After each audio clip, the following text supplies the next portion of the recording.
Hey guys, Jason from MechHead Studios. What you're looking at is from the Avengers Age of Ultron toy series. This is from the Captain America vs. Sub-Ultron 002 2-pack.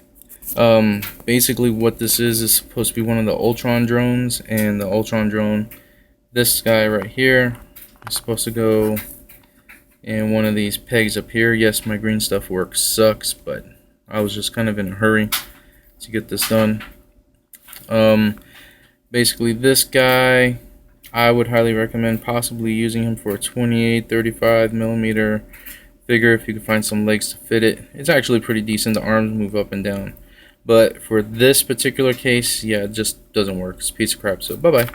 Anyway, so real quick, I posted earlier on the 15mm Sci-Fi Gaming page on Facebook pictures of this before priming. This comes out of the box in a clear red color, with part of this attempting to have some type of shading with some silver paint. It really ends up looking like overspray, kind of crappy looking, and it doesn't give you all this detail that's on there. As you can see, it's got the cross hatching there. The line work is actually pretty nice, symmetrical on both sides. The only complaint I really have, other than these holes being everywhere, is the wheelbase. Because it is kind of a rubbery plastic, it's kind of spread out. I've tried to straighten them as best as I can, and that's about as good as I got it. So prepping this thing: wash with alcohol. I dumped mine in a bin for about 2-3 hours, took it out, scrubbed it down with an old toothbrush to make it nice and soft, or rather not to scratch it, and then I applied 4 layers of prime, 4 thin layers. The reason for that is because, again, it is such a soft type of plastic. When you touch it, it started flaking off like really easy. And also, as you can see here, right underneath this missile pod, you can still see the red through it when light hits this thing. A really strong light will hits it, and you'll be able to see the red right through it. So at least before prime coats, it's not covering it up. Maybe that's a good thing, maybe it's a bad thing, I don't know. It'll depend once I finish painting it. Okay, so as far as for 15mm work, I've got a Rebel Minis Shular Merc for size, for scale. And as you can see, yes, he would work. Most 15mm figures should work for this thing.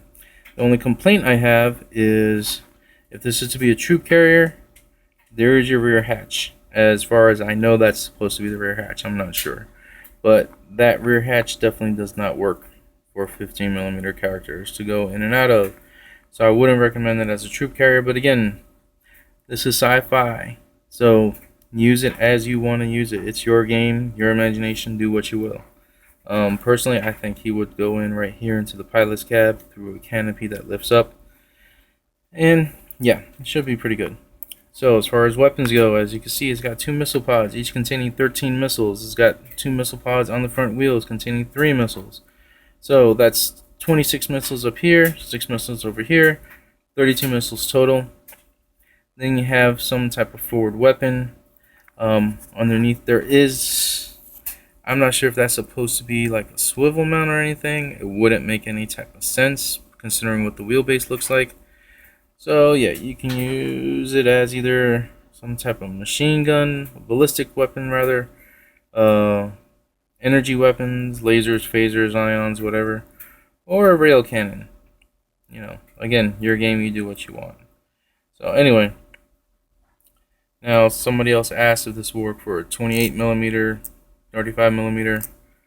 So using my Infinity figure that I can't remember and totally out of focus right now.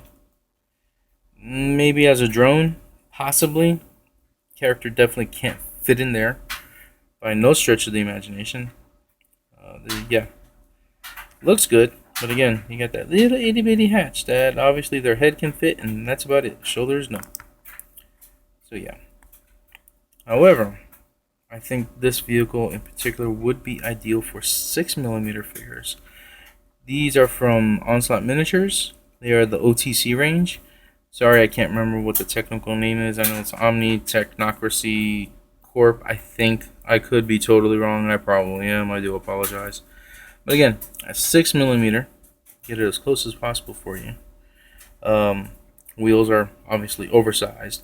This would be a definite heavy troop carrier because, again, if you go just strictly based on that hatch, these guys can definitely fit in there. Probably fit about 12, maybe even 20 of them in this cargo area that would be right around here. And the pilot would definitely have to climb all the way up in order to get here. Unless you decided that's an emergency hatch and it'll just pop off. I mean, you know, again, your game, you decide what you want to do. Yeah, I definitely like it for 6mm. Will I buy another one? I don't know, honestly. At $5, you know, I get that nice little piece right there, and then a Captain America figure, which I can give to one of my kids. But having 4 or 5 different Captain Americas, I really don't feel like repainting. So yeah, I don't know. This might be a one-off. I might get another one. So again, if you like it, pick it up. It's not a bad price considering what most resin 15mm vehicles cost. $5 is not a bad price at all. So yeah, you just decide. Hope you enjoyed the video, and I will talk to you later.